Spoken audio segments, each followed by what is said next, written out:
crazy this stuff is. Well, that goes back to the Mujahideen of Afghanistan. When Sure, if you look at the Rambo movies, at the end of the Rambo exactly. movies, they thanked Osama bin Laden and the Taliban in after it's in the credits. Charlie And, Wilson's war, right?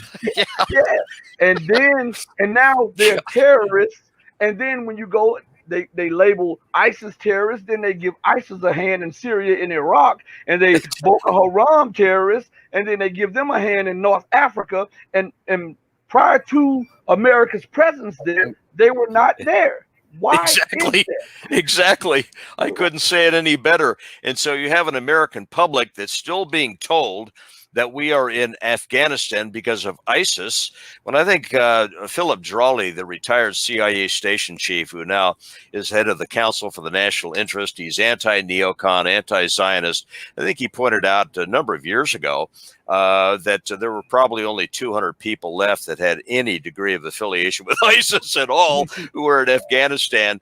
And whatever really did happen to bin Laden, if you accept the establishment version of how he was done away with, which we'll just accept that at face value for a moment, I don't happen to believe it. But if you, bin Laden's not a factor, however he was ushered out of this world, that supposedly is the only reason we were there. Why do we continue to be there, right? And you go back to the whole history of this situation in Afghanistan, whether you're talking about the fact that Alexander the Great and Genghis Khan and the British Empire and the Soviet Union all found out that invading Afghanistan with conventional forces was not a real good idea. And yet the United States does the same thing. That's bad enough. But then when you get back to this whole thing with bin Laden, it's like, well, he was one of our boys when we were fighting the international communist conspiracy, but now he's a bum. Now we believe him, of course, to be dead, but he was no longer our guy. He became a bum.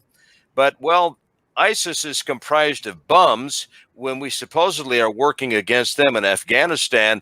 But when we're using them in Libya, in Syria, all of a sudden they're terrific. And how does the American public not figure this out? I mean, And this is just beyond the